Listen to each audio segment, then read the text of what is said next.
up. Please don't make me a victim. Teach, stand up. You tell us how to flip this system. Teach, my hands up. Please don't make me a victim. Teach, stand up. Tell us how to flip this system. Ladies and gentlemen, non-binary folks, and comrades of all stripes, welcome to Consensus Decision Making, how to run a meeting and get things done. My name is Rai, and I'll be your host for the hour. I organize with two leftist community groups in Southern California, Bonfire Collective and Student Activist Network. Bonfire Collective is an anarchist media collective founded during Occupy that makes zines, sells radical literature, distributes Zapatista coffee, and supports and networks with other local movements. Student Activist Network is a campus-based organization that gets involved in a range of campus actions, from doing strike solidarity work, to disrupting weapons manufacturer recruitment sessions, to confronting fascists on campus. If I can brag for a moment, the groups I'm engaged with excel at running meetings. Running meetings is really the bread and butter of organizing. If you can't run a good meeting, it's going to be very hard for you to do much else with your organization. Many groups struggle with running meetings. I can tell you candidly that I've experienced at least 3 high-profile groups in my town that have had meteoric rises, then crashed, at least in part because they didn't adopt good meeting and decision-making procedures early on. I'm here to make sure that your organization can have some staying power and move towards your goals. I'm going to teach you a meeting process called consensus decision making. This workshop is most effective if done with your comrades, so grab a couple right now. I'm going to give you guys some discussion time throughout, and I'll prompt you to pause the video for those discussions. I'm also linking to a zine in the anarchist library that contains most of this information, so you can refer to it later. Also, I will warn you that this video is Mad Max Fury Road themed. I do this because I love that movie, but also to encourage me to update this video when the movie becomes painfully dated. That hasn't happened yet, right? Okay, let's get started. Okay, first discussion topic. I would like you to think about the last time you joined a new group, any kind of group. Why did you keep going? Why did you keep attending meetings? Pause the video and take a few minutes within your group to candidly share experiences. I've done this workshop a few times, so I'm going to share with you some things I hear a lot. People often say, I felt like the work mattered.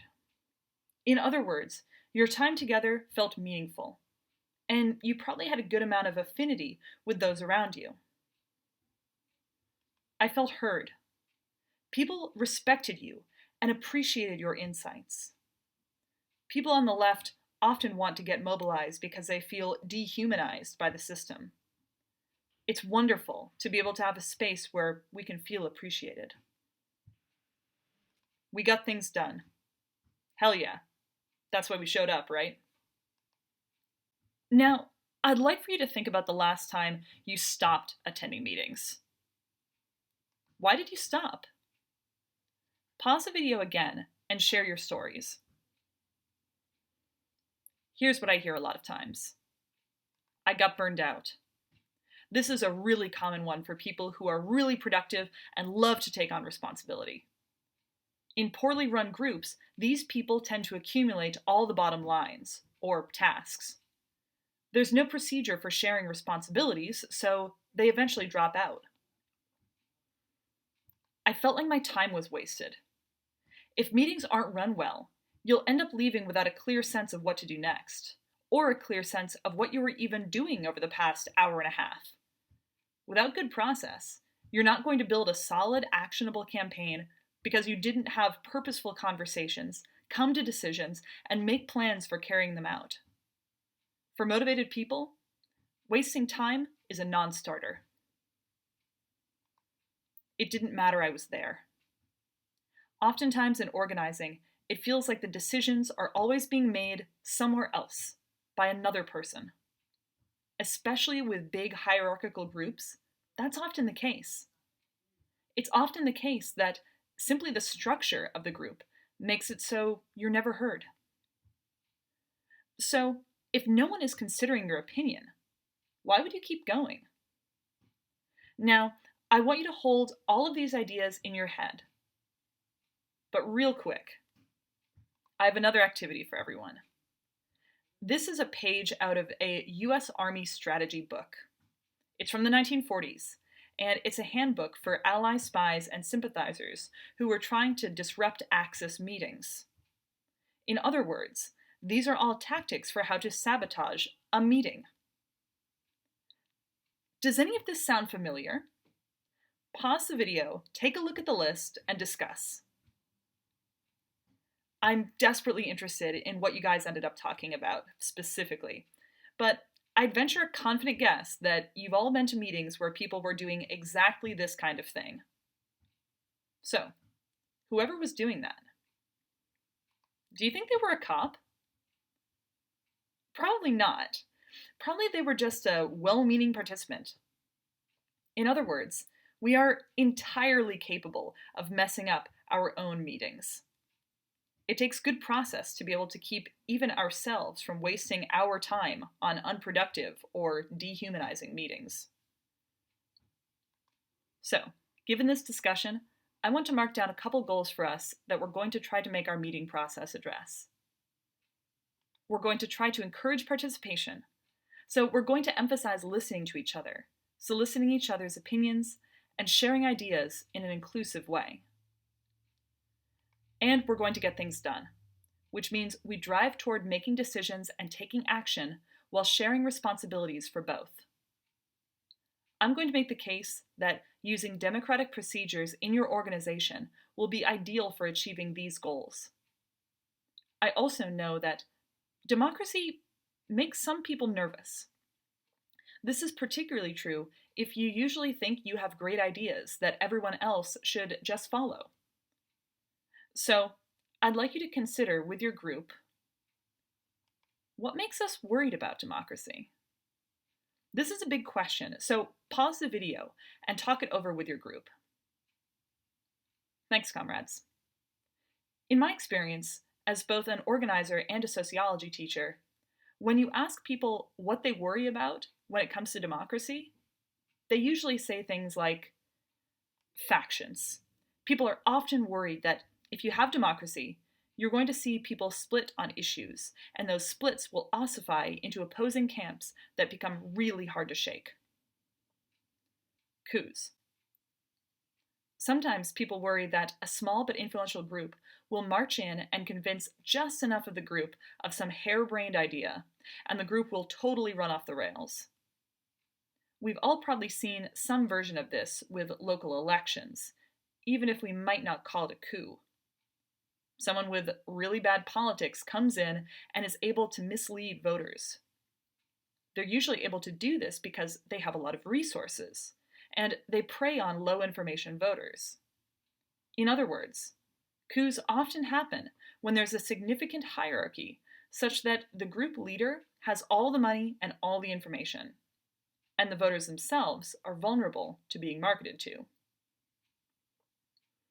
Others fear that, in democracies, minorities will get sidelined, and they will constantly be at the mercy of the majority. These concerns are real, and to me, this means that any democratic procedure we use has to address these problems. But it doesn't mean we have to throw democracy out or weaken it through endless rulemaking. It means we have to get serious about what we mean when we talk about democracy. When I talk about democracy, especially in the context of organizing, I mean simply rule by us. It means that whatever decisions we make them together.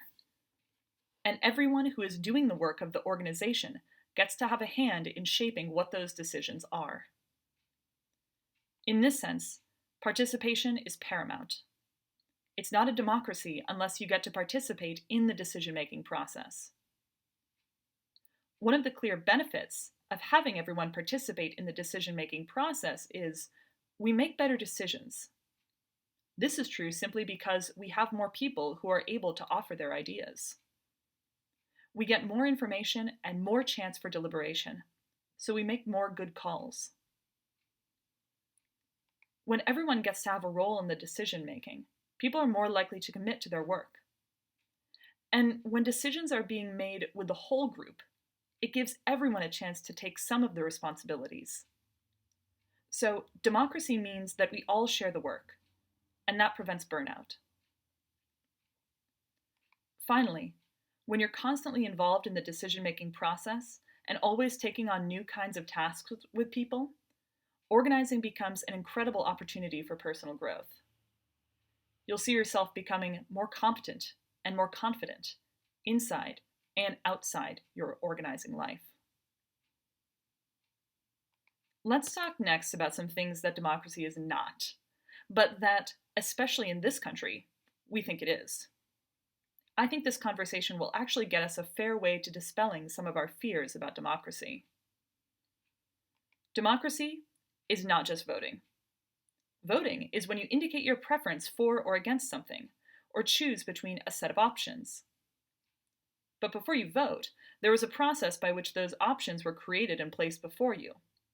That process involved a lot of discussion and decision-making. If you weren't able to be engaged in that process, it's not democracy. Democracy is not majority rule.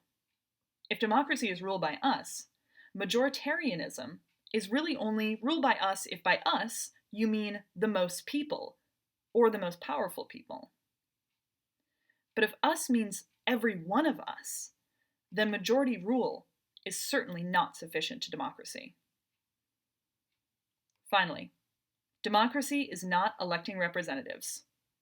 Democracy means that we get to make the decisions. When you elect a representative, you're really just passing that responsibility off to someone else. So, while you might want to use elections sometimes, and I'd argue only for some very particular cases, elections do not make a democracy. So we've got some new goals here. We're going to avoid factions and coups. This is going to mean, in effect, that we try to make it so our group doesn't easily fragment.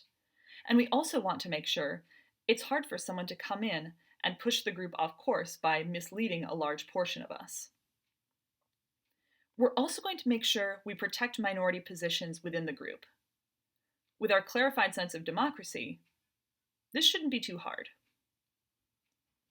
When we think of solutions, we should move toward action while welcoming all voices, and use democracy that emphasizes participation and sets a high standard for consensus. By high standard for consensus, I mean that we're going to make sure that everyone is on board when we make decisions. In my experience, the meeting process I call consensus decision-making helps us solve all of these problems. I'm going to start with talking more about what consensus means and argue for why a high bar for consensus is necessary to avoid the problems with democracy that we laid out before. Next, I'll talk about membership. After that, I'm going to lay out the roles and process of consensus decision-making. If your individuality matters to you, which it probably does if you're watching this video, you're probably not used to agreeing with people all the time. I'm just going to venture that guess. So when I say that consensus means that you have to get everyone to agree before you move forward with an action, does that make you nervous? A lot of people are skeptical that they'll be able to achieve consensus within their group. Much of this workshop is going to be dedicated to figuring out how we can create consensus in our group. But for now, I want to start by demonstrating to you not why it's possible, but why reaching full consensus in your group is necessary to having a functioning democracy. Technically speaking, your level of consensus is just the proportion of people who need to agree in order to move forward with an action.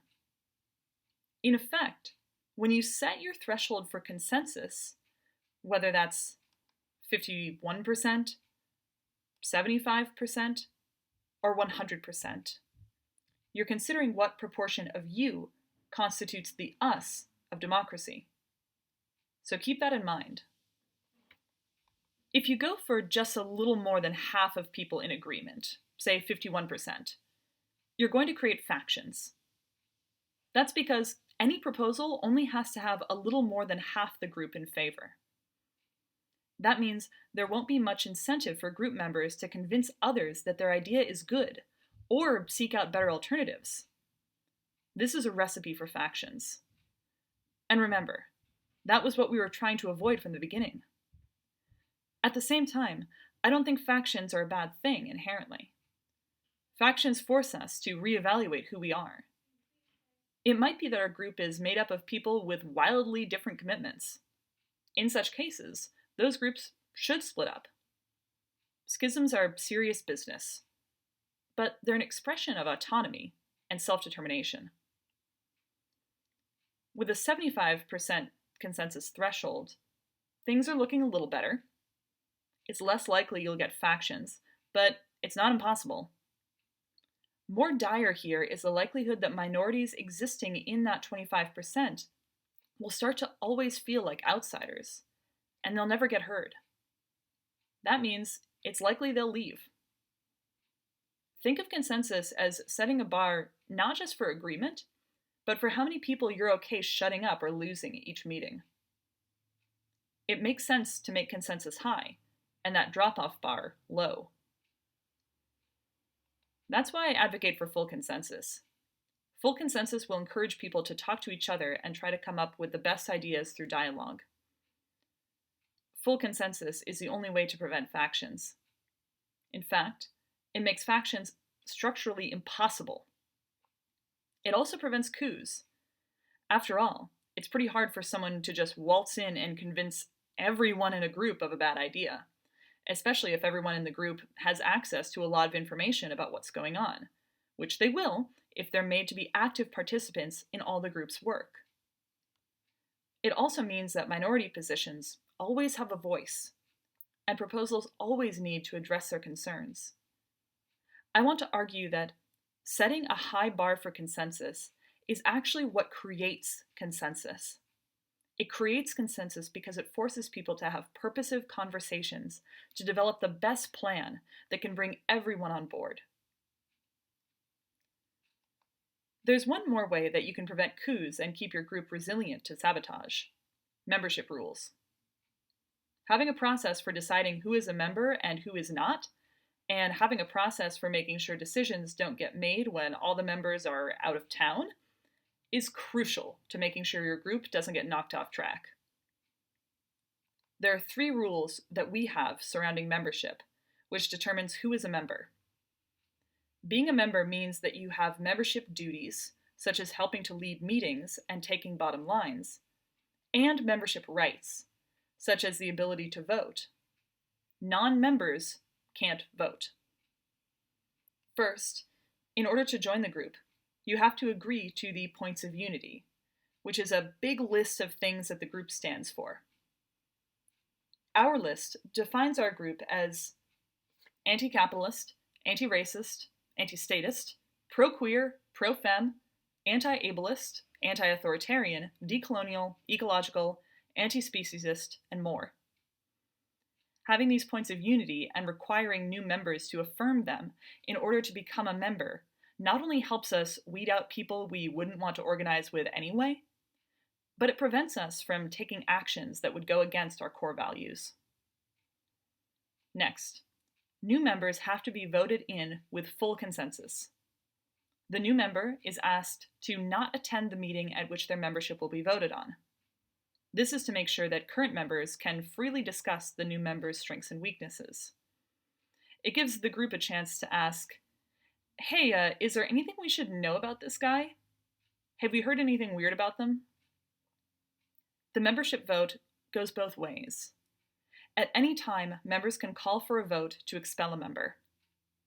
The following week, that member does not show up, and, as always, if the remaining members come to full consensus, they can expel someone from the group.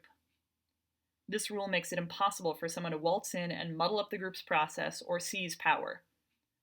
It makes the group capable of defending itself against intruders. Finally, we have quorum. This is a rule that says that nothing can get voted on unless 2/3 of members are present. If we don't have quorum, we're not doing anything. This rule makes it effectively impossible for a rogue member to seize an opportunity when everyone is out of town to unilaterally change all the group's rules and pass a bunch of proposals. They simply wouldn't have the power to do so.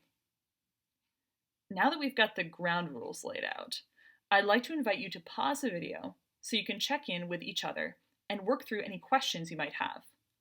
You're also more than welcome to leave questions in the comment space. Thanks, everyone. Next, I'm going to present the specifics of how to run a meeting with consensus decision making. This is the technical part of the workshop, so feel free to take out something to write with if you're so inclined. In consensus decision making, every participant in your group is going to have a role with a particular function for each meeting. Crucially, that role will rotate every meeting. This is how you'll make sure that power, responsibilities, and burdens don't accumulate with any particular member. The first role is a facilitator. The facilitator's job is to move the discussion toward action. They are the crossing guard, the traffic community police, if you will. They are captain for a day. They are responsible for making sure that time in the meeting is spent efficiently, that decisions are made, and that people leave the meeting knowing why they came and what they're going to do between then and the next meeting. They're also responsible for taking emotional care of the group. That means they have to pay attention to all the members of the group, noticing when people seem quiet or reticent, when members probably have something to say but aren't quite feeling up to it, when people feel hurt. They're also responsible for making sure people are cared for and for mediating conflict. They're also responsible for sussing out conflict and bringing it to the light of day. They're also responsible for managing bad behavior in the group and prompting a discussion when people are being passive-aggressive. As you can probably tell, being a facilitator is hard work. And there's a lot of power there. So we make sure that work and power doesn't stay with the person for longer than one meeting length at a time. That's why we rotate. Next, the note taker. The note taker's job is to keep a clean record of the meeting. By clean, I mean easy to read and legible, but also totally above board. Basically, don't write down anything illegal. If someone talks about something illegal during the meeting and you write it down, the court could subpoena your meeting notes and then you've all got conspiracy charges.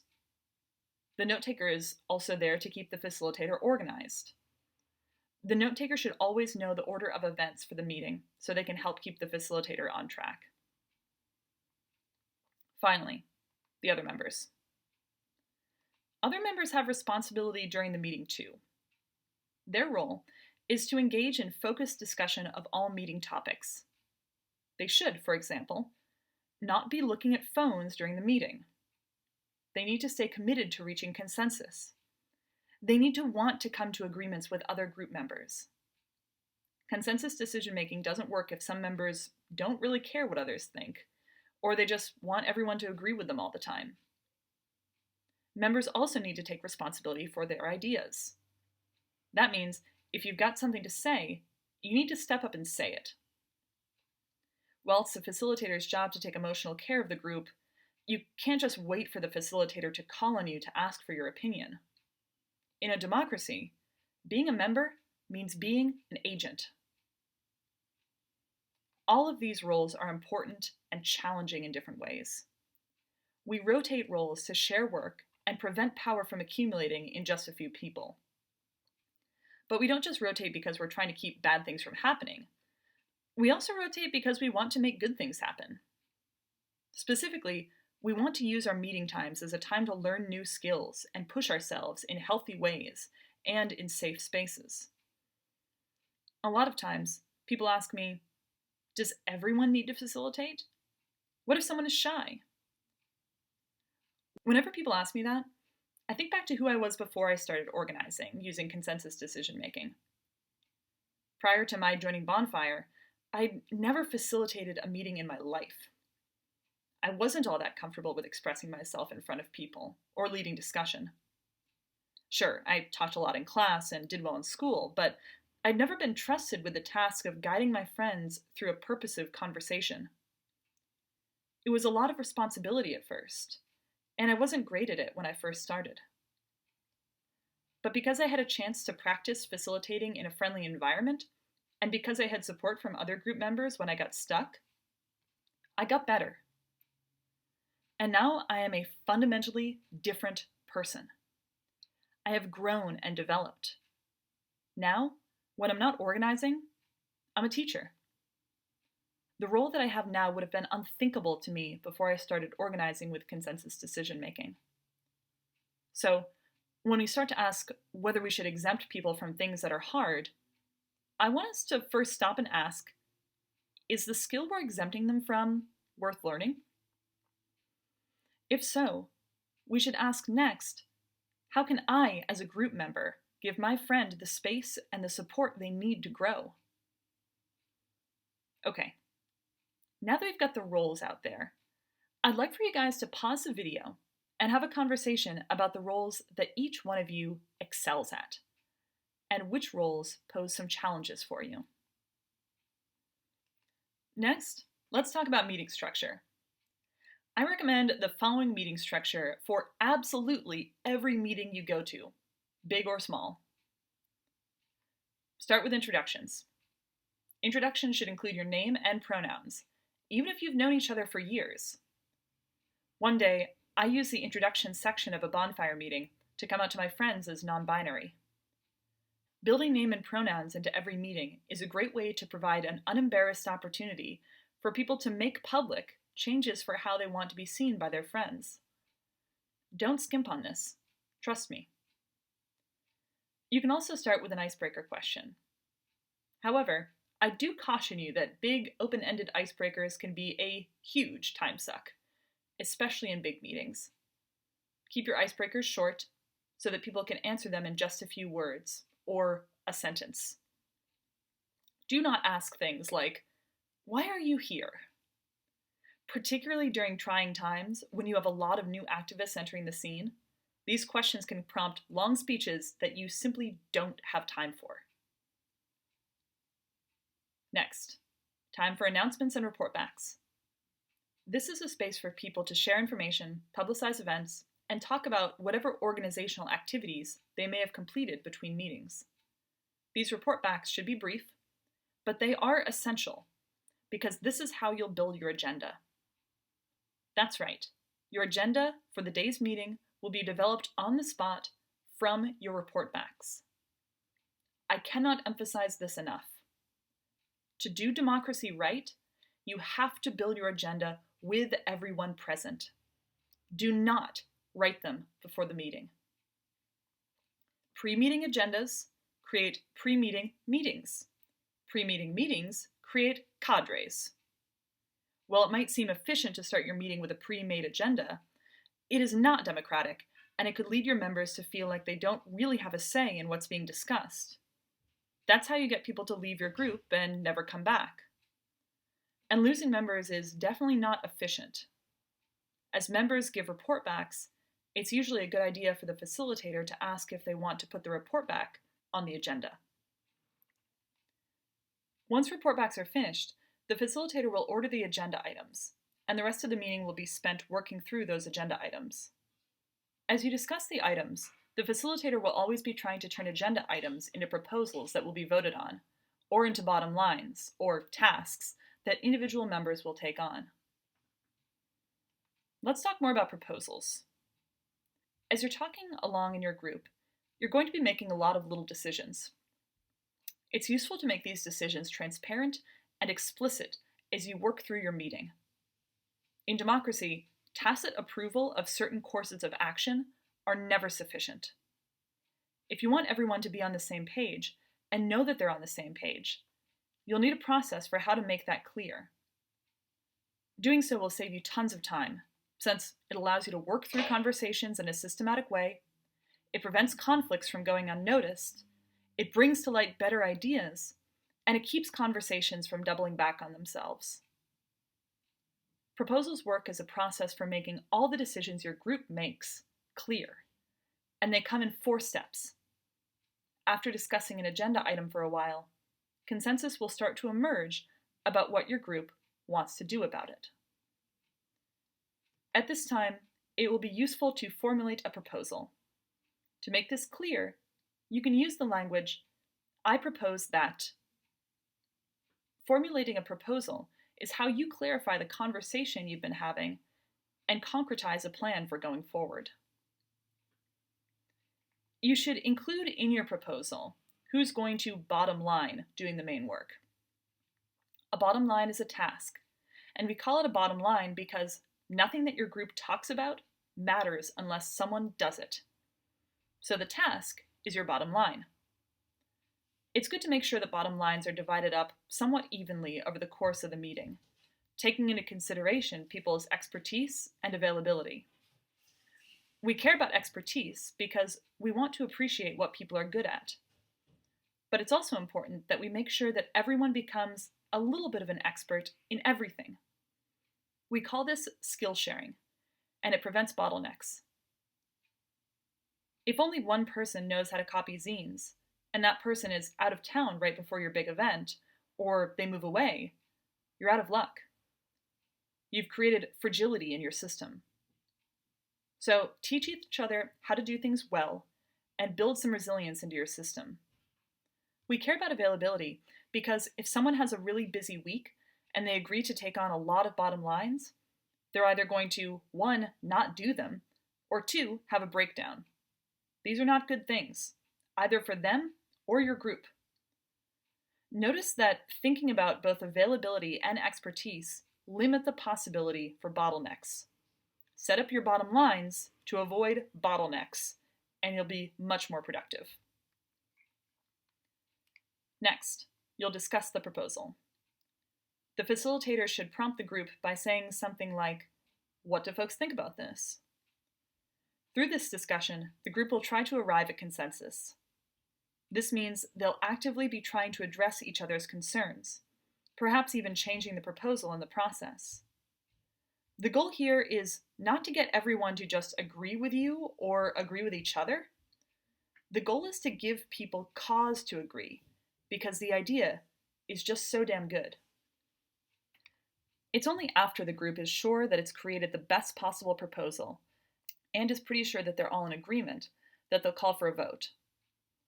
The facilitator will call for the vote by saying, "All those in favor, all those opposed, all those standing aside."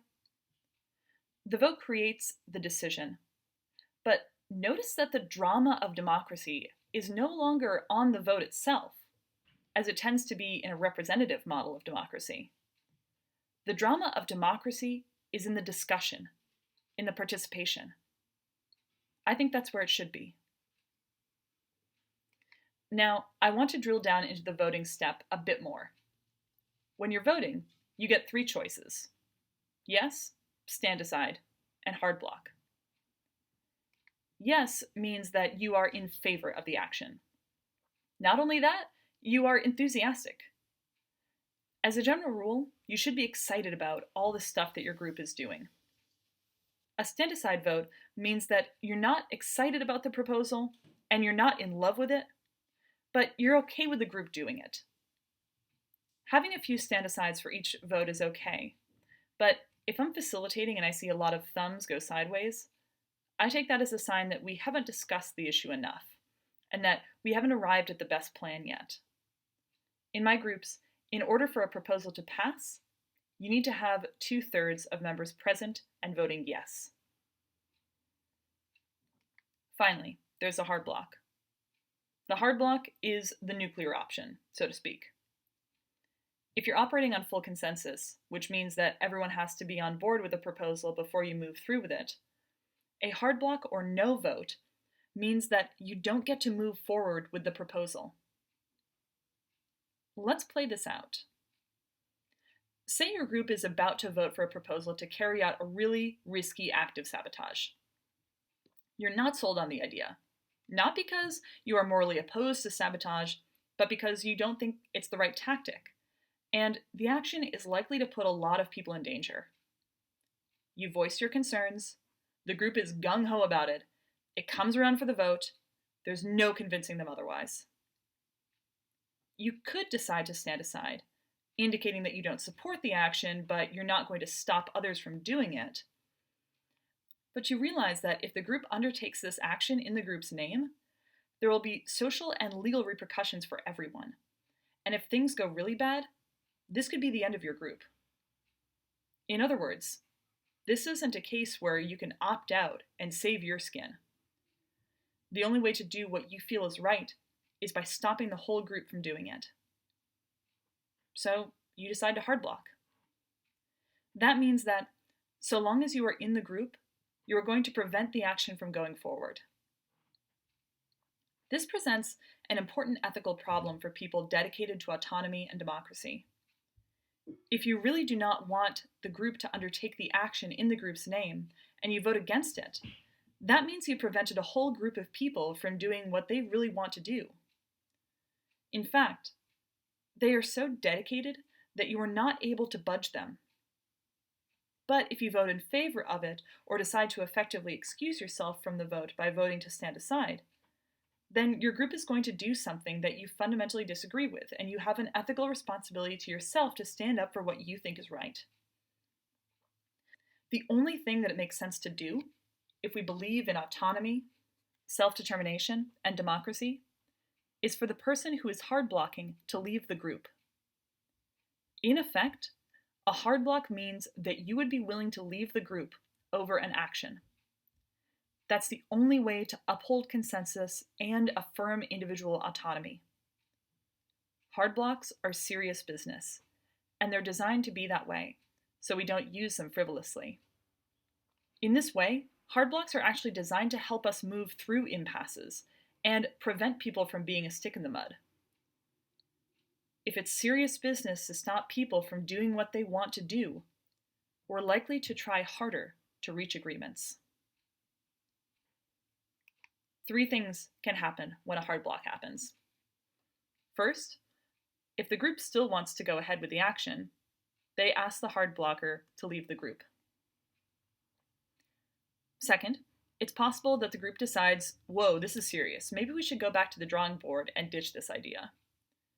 In that case, there's no reason for the hard blocker to leave the group. Third, the group can decide that they want to do the action anyway, but they agree not to do it in the name of the group. The group can meet separately to plan and move forward on their action without getting the whole group mixed up in it.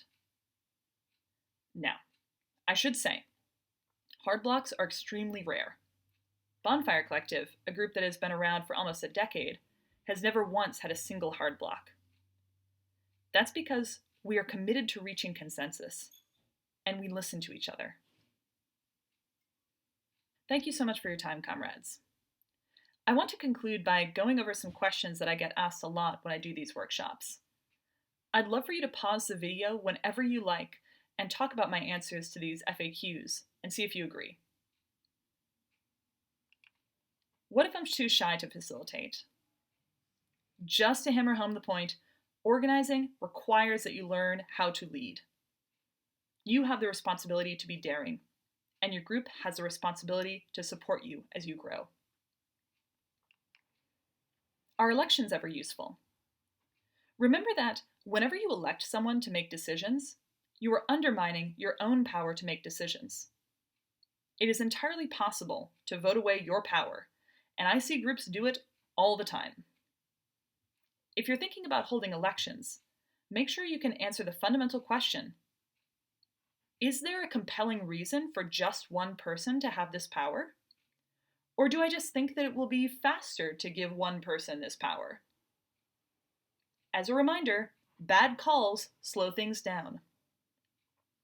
There are some cases where elections might be useful, such as if you need to send a member to take part in some negotiation.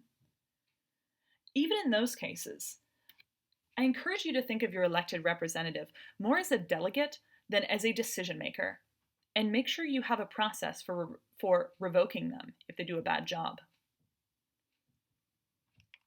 What if my group is really big? Some people feel like consensus decision making is impossible with a larger group. I can assure you, my groups have sometimes had up to 50 people and operated just fine with consensus decision making. If you'd like to recreate a small group environment where consensus thrives, but your group is significantly larger than that, I encourage you to adopt a spokes council model. You can find this model in a zine from Seeds for Change, copied here. Feel free to screenshot this page for later. What if no one liked my idea? If you came up with a killer idea and nobody liked it, there's a good chance it wasn't as killer as you thought it was. Alternatively, maybe they're just not ready for it yet. Either way, you can still do your plan. You just can't count on the rest of the group to back you up.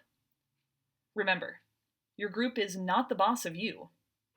Everyone is totally free to do whatever they like, no matter what others think about it. You just have to take responsibility for the logical consequences of your behavior. Are subcommittees or working groups a good idea? Well, sometimes. I've watched a lot of groups come and go in my time, and those with working groups and subcommittees often develop a series of dysfunctions that are somewhat predictable. First, tasks and projects tend to get lost in subcommittee.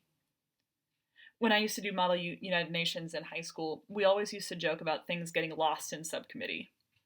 It pains me to no end to see organizers who are trying to solve actual problems make the same mistakes that Model UN delegates joke about making.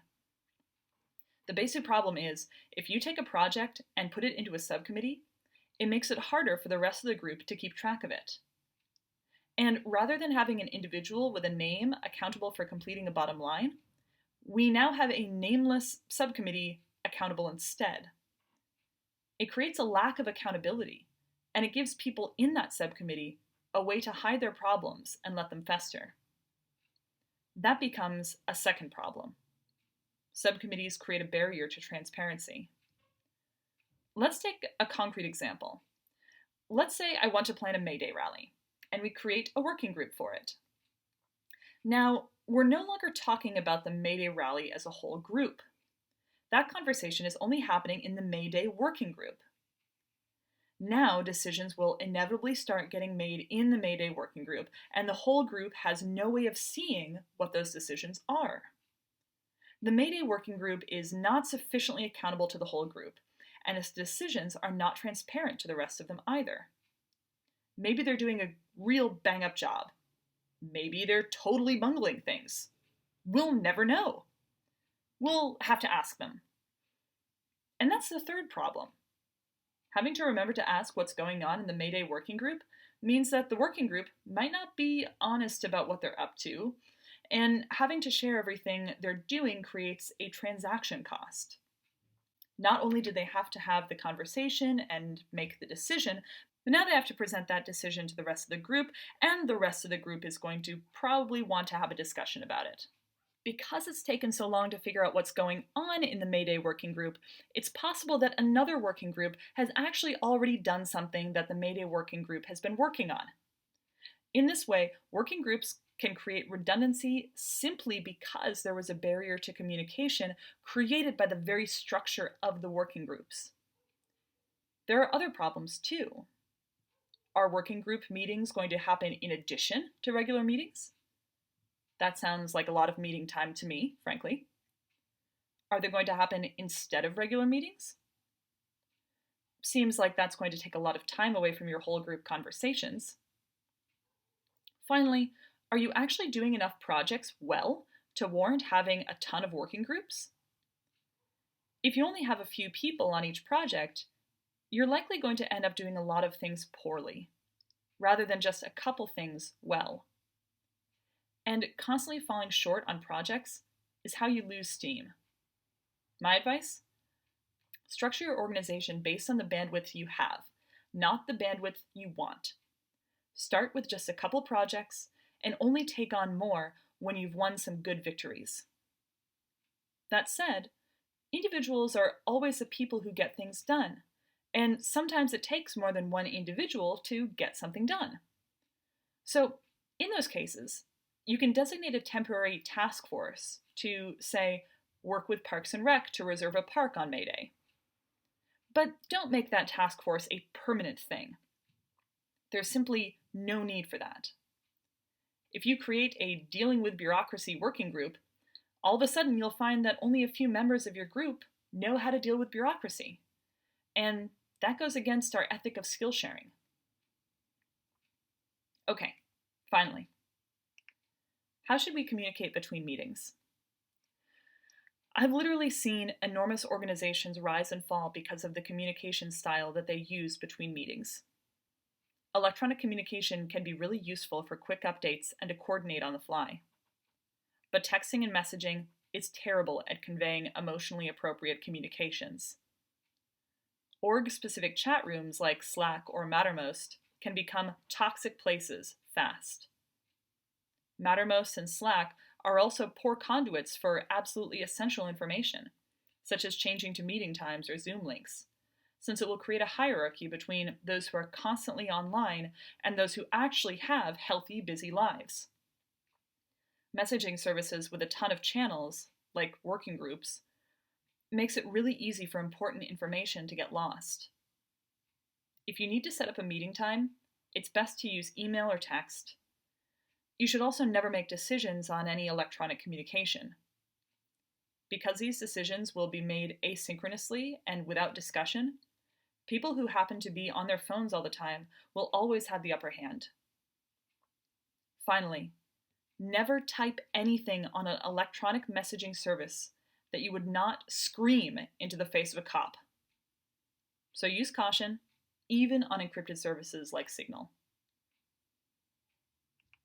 Thanks so much, comrades.